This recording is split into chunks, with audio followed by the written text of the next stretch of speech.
Kung crypto trader o investor ka na sumusubaybay sa galaw ng mga top altcoins, malamang narinig mo na ang bagong prediction tungkol kay XRP. Ayon po sa kilalang crypto analyst na si Egrag Crypto, possible raw na umabot sa XRP ng hanggang $45. Basta sundan lang daw nito ang parehong galaw na nangyari noong nakalipas na taong 2017 bull run. Pero teka, hindi lang yan. Kung mangyari ulit ang 2021 pattern, posibleng sumipa po sa XRP ng $19. At kung short-term outlook ang pag-uusapan po natin, may chance na pumalo siya ng $5. Sa video na ito ay himay-himayin natin kung ano po ang ibig sabihin ng mga prediction na ito, kung gaano po kaposible ang mga target na ito, at syempre kung ano ang epekto nito sa atin bilang mga Pinoy crypto traders o investors. At ayan, bago po tayo magpatuloy ay pakibasa na lamang po muna ang disclaimer dito sa ibaba ng ating screen.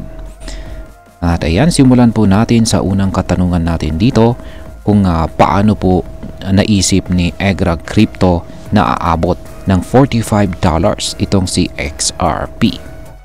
Ayan, ayon kay Egrag Crypto ay bumabase siya sa galaw ng presyo ni XRP noong taong 2017, kung saan ay umakyat ito ng halos 2,700%. Isang pattern po ang napansin niya na kapag si XRP ay nag-bounce sa tinatawag na 21 Exponential Moving Average or EMA, nagkakaroon ito ng biglaang pagtaas ng presyo. Sa huling yugto ng taong 2017 bull run, nagkaroon daw ng tinatawag na blow off top, isang matinding pagtaas ng presyo bago ang pagbagsak. Kung maulit ito sa kasalukuyang cycle, posibleng lumipad sa XRP hanggang $45. Hindi lang ito basta hula or prediction. Gumamit si Egrag ng historical data, technical analysis at pattern recognition para masabi ang kanyang prediction. At kung susuriin natin, may sense po ang sinasabi niya, lalo na kung uulitin lang ni XRP ang dating galaw. Ngayon ay pwede rin bang maging $19 si XRP kung 2021 pattern ang kanyang susundan? Ayan, oo mga ka-crypto, kung ang 2021 na bull run ang pagbabasehan, ang target ay $19. Bakit? Kasi noong taong 2021 ay sumabog din si XRP at tumaas ng halos 1,050% pagkatapos po na mabasag ang 21 at saka 33 EMA. Ibig sabihin ay dalawang malalaking moving averages ang nabasag bago nagkaroon ng major rally. Sa pananaw po ni Egrag, kahit hindi umabot ng $45, kung maulit lang ang parehong setup gaya ng sa 2021, $19 ay ang $19 na price target ay posible pa rin. Kaya kung titignan po natin, either way, $19 o $45, malayo-layo. Yan, malayo-layo pa rin ang itataas ni XRP mula sa kanyang kasalukuyang presyo ngayon. Ngayon ay ano naman po ang short term na pwedeng abutin ni XRP? Sa short term outlook, ang target po ay nasa $5. Medyo mas achievable po ito at base ito sa kasalukuyang mga developments tulad po ng Hidden Road acquisition. Ayon po sa report ng CoinGate, maaaring magdagdag ito ng hanggang $10 billion na volume sa XRP Ledger na siyang infrastructure o backbone ni XRP. Kapag nangyari ito, posibleng tuluyang maabot ni XRP ang short-term goal niyang $5. Dagdag pa rito ay tumataas na rin ang number of wallets ni XRP na bagong all-time high na raw ngayon. Ibig sabihin parang ibig pong sabihin ay parami ng parami ang mga taong humahawak or nag-hold kay XRP. isa itong positibong senyales ng adoption at saka interest mula sa publiko.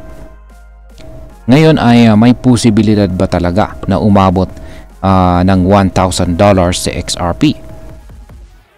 Medyo controversial po ito, pero merong isang analyst na nagngangalang Barrick, na nagsabing posibleng umabot sa XRP sa presyong $1,000. Pero nilinaw niya na hindi ito basta-basta mangyayari. Kailangan daw ng tinatawag na utility run o yung panahon na talagang ginagamit sa XRP sa malaking scale. At higit sa lahat, kailangan daw ng mass adoption. Ibig sabihin, halos buong mundo ay gumagamit na ng XRP para sa real world transactions. Para mangyari ito, kailangan ng matinding pagbabago sa buong financial system. Pero ayon sa kanya, kapag nangyari ang mga ito, wala nang atrasan. Diretso na ang takbo ni XRP pataas. May isa pang wild scenario. Ayon sa ibang market analysis, kung halimbawa raw ay si Ginoong Michael Saylor, ang founder ng MicroStrategy, ay ipagpalit ang kanyang $21 billion na halaga ng Bitcoin papunta kay XRP, posibleng maabot na XRP ang $1,000 na presyo. Pero syempre, ito ay hypothetical lamang. Ngayon ay pag-usapan naman po natin ang epekto nito para sa atin bilang mga Pinoy crypto trader at investor ni XRP. Ayan, para sa atin na nagtitrade o nag-i-invest dito kay XRP, ang mga prediction na ito ay hindi dapat basta ibaliwala. At bakit? Kasi kung totoo po ang analysis ni Egrag, ibig sabihin ay may potensyal na umakyat ng maraming ulit ang presyo ng XRP. Halimbawa, kung bumili ka ngayon sa presyong below $1, yan, at umabot nga ito ng $5 o $19, sobrang laki ng kita na yan. Mas lalo na kung mangyari po ang $45 na price target. Kaya napakahalaga ng timing at tamang strategy tulad po ng DCA or dollar cost averaging. Ito po yung unti-unting pagbili kahit pa unti-unti para hindi maipit sa isang price point or price level lamang. Ang mahalaga po ay maging mapanuri at educated investor po tayo. Hindi po natin kailangang na mag-all in, pero pwede nating gamitin ang info na ito para magplano kung kailan po tayo papasok, kailan po tayo lalabas, at paano natin hahawakan ang ating risk. Ngayon, bilang panghuli ay ang masasabi ko naman po rito ay ang analysis na ito ay nagbibigay pag-asa at excitement. Pero hindi ito dapat gawing basihan ng padalos-dalos na desisyon. Si XRP ay matagal nang nasa top 10 cryptos at may sariling use case, lalo na sa cross-border payments. Pero may mga issue rin ito gaya ng kaso sa SEC. Kaya kung papasok ka po kay XRP, dapat ay buo ang loob mo at handa kang maghintay. Kasi kung totoo ang sinasabi nilang $45 or even $1,000, hindi ito mangyayari overnight or hindi ito mangyayari sa loob ng isang gabi. Maganda na sinusuri natin ang mga ganitong analysis dahil nakakatulong po ito sa strategic decision making natin.